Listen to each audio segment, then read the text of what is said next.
My experience is that when young people come into A&E, something big has just happened. It's a time where, because they realise they've come into A&E, that things are actually really serious. These are real lives of young people who are right on our doorstep. They want to get out of this pattern of violence.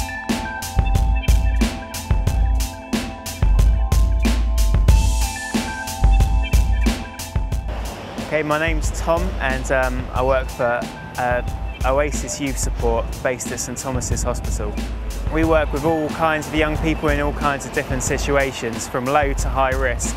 A lot of them have been involved in crime because they're the victims. For some of them, they're perpetrator and victims. There's often quite a complicated story behind it. We work with 12 to 18-year-olds who live in Lambeth and Southwark.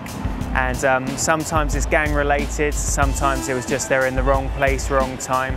And it's really about working alongside young people to try and get them involved in positive things that they can put their energies into, and mentoring them through that as well. My experience is that when young people come into A&E, something big has just happened, and actually it's a time where, because they realise they've come into A&E, that things are actually really serious.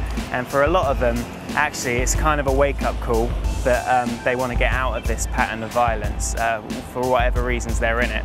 And so we work with them kind of following days after coming into A&E because they're really in that teachable moment. They're ready for something new, but they just need support through it.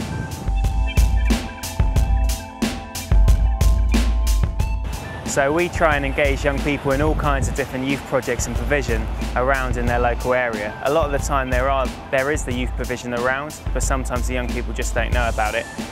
So we start with where the young person's at and what their interests are. A lot of them are interested in music, it might be sport, it might be football, media, all kinds of things. So we, through the mentoring sessions, find out what they're into, and then try to link them into different youth projects. That might be Oasis run ones, but could be any youth provision. Yeah, so an example is Craig and Adam, who came into the A&E department about a month ago, and they had a really nasty run-in with a gang within their area. One of them was stabbed, had quite a bad wound in the hand from a knife, and both of them were really worried about what the future held.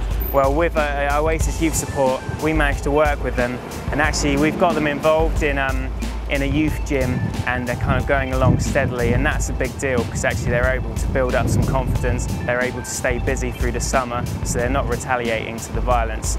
And actually now, through our mentoring as well, they've been able to kind of address some of the issues and the effect that the assaults had on them as well. A lot of youth projects around the place where they used to have, say, 20 workers, they now have 5. And that's kind of a pattern we're seeing again and again.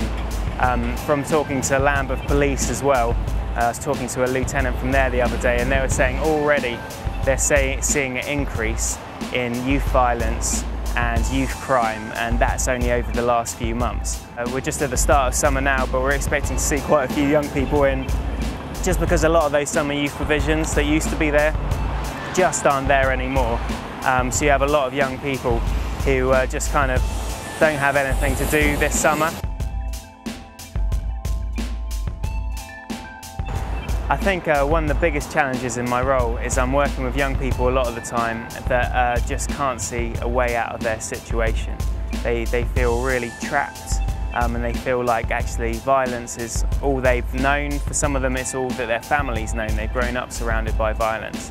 So in order for a young person to see that they don't have to go down that route again is a massive thing. Another challenge is that actually we're a really small project. This is a pilot project, it hasn't been done anywhere else in the country, but at the moment we've just got one full-time worker, that's me, and then I've got a part-time worker as well who does just 2 days a week. And so we're building a team of volunteers to help here and there, which is helping, but still what we're noticing is that the need is massive.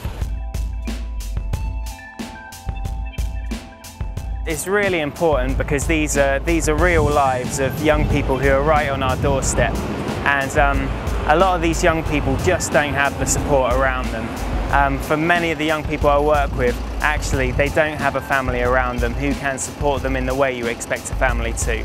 A lot of the younger boys don't have male role models, and actually a lot of the younger girls don't have positive female role models as well.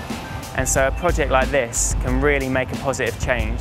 And also, if we kind of intervene before the violence escalates, then actually that has a huge impact in the future, because then there'll be good citizens, they'll be plugged into really positive things. So if we help them change their lives now, then that's going to help the whole of society in the future.